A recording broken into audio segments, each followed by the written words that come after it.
नमस्कार दोस्तों, स्वागत है आपका साइट फॉर वर्ल्ड के ऑफिशियल लर्निंग प्लेटफॉर्म पर, जहां स्टूडेंट्स और जॉब सीकर्स के लिए करियर, टेक्नोलॉजी और प्लेसमेंट से जुड़ी इंडस्ट्री ओरिएंटेड और प्रैक्टिकल नॉलेज दी जाती है। अगर आप अपनी स्किल्स को नेक्स्ट लेवल तक ले जाना चाहते हैं, तो आप बिल्कुल सही जगह पर आए हो। चलिए शुरू करते हैं आज का इम्पोर्टेंट सेशन। नमस्ते स्टूडेंट्स। आज का टॉपिक है न्यूमेरिकल मेथड्स। आप रेडी हो? फोकस मोड ऑन है ना? मोबाइल साइड में रख दिया? स्क्रीन पे ध्यान है? चलो शुरू करते हैं। आज हम सीखेंगे गुड इनफ होने की आर्ट। ये वो पावरफुल टूल्स हैं जो इंजीनियर्स और साइंटिस्ट तब यूज करते हैं जब रियल वर्ल्ड प्रॉब्लम्स का कोई परफेक्ट एग्जैक्ट आंसर मिल ही नहीं सकता। ये है हमारा आज का रोड मैप। सबसे पहले समझेंगे कि अप्रॉक्सिमेशंस की जरूरत ही क्यों है। फिर एरिया को एस्टिमेट करने के कुछ स्मार्ट तरीके देखेंगे, जैसे इंटीग्रेशन, सिम्पसन्स रूल। उसके बाद इंटरपोलेशन से मिसिंग डेटा फाइंड करना सीखेंगे। और हाँ, सबसे जरूरी, अपनी गलती को मेजर कैसे करते हैं ये भी देखेंगे। एंड में एक प्रैक्टिकल डेमो है ताकि सारे कॉन्सेप्ट्स एकदम क्लियर हो जाएं। तो पहला सवाल, हमें अप्रॉक्सिमेशंस की जरूरत ही क्यों पड़ती है? सिंपल सा जवाब है, रियल वर्ल्ड मेसी होता है यार। हर प्रॉब्लम का एक साफ सुथरा टेक्स्ट बुक जैसा सोल्यूशन नहीं होता, और कभी-कभी गुड इनफ ही बेस्ट पॉसिबल आंसर होता है। अच्छा, चलो एक सवाल से स्टार्ट करते हैं। क्या लगता है हम हर इंटीग्रल को सॉल्व कर सकते हैं? स्कूल में तो शायद ऐसा ही लगता था, है ना, कि बस फॉर्मूला लगाओ और आंसर आ जाएगा। लेकिन रियलिटी थोड़ी अलग है। जरा इस इंटीग्रल को देखो, e⁻⁻x²। देखने में कितना सिंपल लग रहा है ना, लेकिन इसका कोई सीधा साधा एग्जैक्ट आंसर है ही नहीं। और रियल वर्ल्ड, फिजिक्स से लेकर फाइनेंस तक ऐसी ही प्रॉब्लम से भरा पड़ा है। इसीलिए हमें अप्रॉक्सिमेशन की जरूरत पड़ती है। ठीक है, समझ आ रहा है? तो अब सॉल्यूशन क्या है? सॉल्यूशन है न्यूमेरिकल इंटीग्रेशन। इसका आइडिया बहुत ही ब्रिलियंट और सिंपल है। अगर हम एक कर्व के नीचे का पूरा एरिया एक साथ कैलकुलेट नहीं कर सकते, तो ऐसा करते हैं, उसको छोटे छोटे सिंपल शेप्स में काट देते हैं, जैसे कि रेक्टेंगल्स या ट्रेपीजॉइड्स, जिनका एरिया निकालना बहुत आसान है। चलो मिलते हैं अपनी पहली मेथड से, द ट्रेपेजॉइडल रूल। इसका लॉजिक बिल्कुल स्ट्रेट फॉरवर्ड है। ये कर्व पर दो पॉइंट्स लेता है, उन्हें एक सीधी लाइन से जोड़ता है और एक ट्रेपेजॉइड बना देता है। फिर ऐसे बहुत सारे ट्रेपेजॉइड्स के एरिया को ऐड करके टोटल एरिया का एक गुड इनफ एस्टिमेट निकाल लेता है। सिंपल। लेकिन सीधी लाइन से कर्व को अप्रॉक्सिमेट करना थोड़ा बेसिक हो जाता है ना? यहां आती है सिम्पसन्स रूल। ये एक प्रो मेथड है। ये स्ट्रेट लाइंस के बजाय छोटे छोटे पैराबोलाज यूज करती हैं। मतलब एक कर्व को फिट करने के लिए हम एक दूसरे सिंपलर कर्व का यूज कर रहे हैं। अब इस कंपैरिजन को देखो। Trapezoidal rule straight lines use करता है, सिम्पसन्स पैराबोलाज। लेकिन असली गेम चेंजर है एरर रेट। देखो, सिम्पसन्स रूल का एरर n⁴ से कम होता है। इसका मतलब है कि जैसे ही हम स्टेप्स यानी n बढ़ाते हैं, एक्यूरेसी रॉकेट की स्पीड से इंप्रूव होती है। ये इसे बहुत ज्यादा एफिशिएंट बना देता है। लॉजिक समझ आया या सिर्फ देख रहे हो? ठीक है, अब थोड़ा सा गियर शिफ्ट करते हैं। अब तक हम एरिया फाइंड कर रहे थे, अब एक अलग तरह की प्रॉब्लम देखते हैं। सोचो, अगर तुम्हारे पास सिर्फ कुछ स्कैटर्ड डेटा पॉइंट्स हैं और तुम्हें उनके बीच की कोई वैल्यू निकालनी हो। इस प्रोसेस को कहते हैं इंटरपोलेशन। एक रियल लाइफ एग्जांपल सोचो। मान लो तुम्हारे पास 3 बजे और 4 बजे का टेम्परेचर रीडिंग है, लेकिन तुम्हें ठीक 3:30 बजे का टेम्परेचर जानना है। क्या करोगे? एक एजुकेटेड गेस लगाओगे, राइट? बस यही तो इंटरपोलेशन है, नोन डेटा के बीच के गैप्स को फिल करना। यहां एक बहुत जरूरी फर्क समझना है।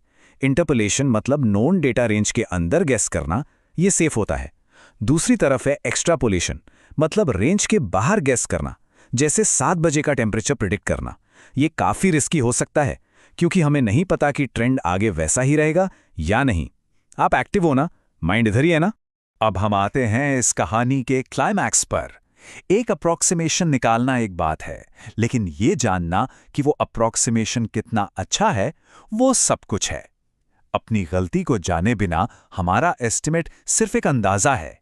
यहीं पर आते हैं एरर बाउंड्स। ये कोड इसके कोर आइडिया को परफेक्टली बताता है। एरर के बारे में कुछ भी जानना कुछ ना जानने से बेहतर है। एक इंजीनियर को कॉन्फिडेंस चाहिए कि उसका बनाया हुआ ब्रिज अचानक से गिर नहीं जाएगा। एरर बाउंड्स हमें वही कॉन्फिडेंस देते हैं, एक वर्स्ट केस सिनेरियो बताकर, एक गारंटी देकर कि हमारा आंसर असली वैल्यू से ज्यादा कितना दूर हो सकता है। ये देखो, ये है ट्रेपेजॉइडल रूल के लिए एरर डाउन का फॉर्मूला। हाँ, मानता हूं थोड़ा सा इंटिमिडेटिंग लग सकता है इतने सारे वेरिएबल्स के साथ, लेकिन चिंता मत करो, हम इसे अभी एक एक करके ब्रेक डाउन करेंगे। इसे समझने के लिए इसके पार्ट्स को जानते हैं। के आपके फंक्शन की वॉबलीनेस को बताता है, मतलब वो कितना कर्व हो रहा है। b-a सिंपल इंटरवल की विड्थ है और n है नंबर ऑफ स्टेप्स। अब सबसे इंपॉर्टेंट पार्ट, ध्यान दो कि n डिनोमिनेटर में है और वो भी स्क्वायर्ड। इसका मतलब साफ है, जितने ज्यादा स्टेप्स उतना कम एरर। अगर इंटरव्यू में पूछा गया तो बता पाओगे? बहुत थ्योरी हो गई, अब देखते हैं प्रैक्टिकली कैसे करते हैं। चलिए अब इन कॉन्सेप्ट्स को एक रियल प्रॉब्लम सॉल्व करने के लिए यूज करेंगे। ऐसे करने से कॉन्सेप्ट हमेशा के लिए क्लियर हो जाता है। रेडी हो नेक्स्ट स्टेप के लिए? तो ये है हमारा चैलेंज। गोल है 1/x के इंटीग्रल को 1 से 2 तक अप्रॉक्सीमेट करना। कंडीशन ये है कि एरर 0.0001 से कम होना चाहिए। और सवाल ये है कि सिम्पसन्स रूल यूज करके इस एक्यूरेसी को पाने के लिए हमें कितने स्टेप्स यानी n की क्या वैल्यू चाहिए होगी। ध्यान से देखना, स्टेप बाय स्टेप कर रहा हूं। सबसे पहले हम सिम्पसन्स रूल का एरर बाउंड फॉर्मूला यूज करेंगे। यही फॉर्मूला हमारी की है। इससे ही पता चलेगा कि एरर n यानी नंबर ऑफ स्टेप्स पर कैसे डिपेंड करता है।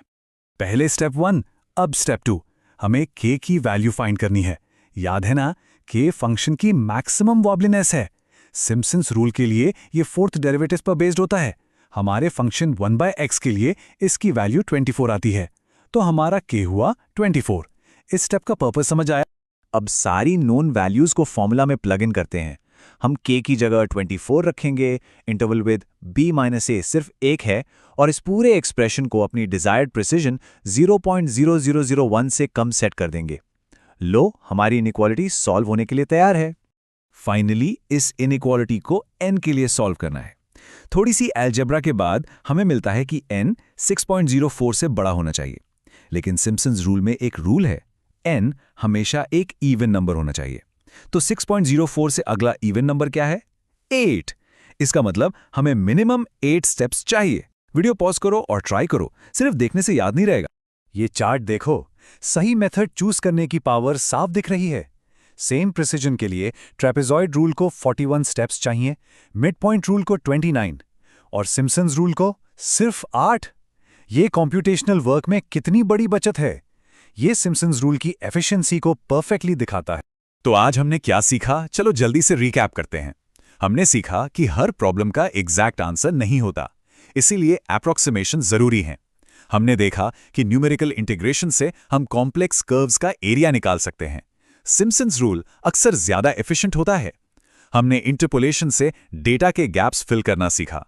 और सबसे इंपॉर्टेंट, हमने देखा कि एरर बाउंड्स ही हमें अपने गुड इनफ आंसर्स पर ट्रस्ट करने का कॉन्फिडेंस देते हैं। समझ आया? क्लियर है? तो अब जब गुड इनफ की पावर समझ आ गई है, सवाल ये है, तो हमारे चैनल को सब्सक्राइब कीजिए और वीडियो को अपने दोस्तों के साथ शेयर जरूर कीजिए। कमेंट सेक्शन में अपना डाउट या नेक्स्ट टॉपिक लिखना मत भूलिएगा।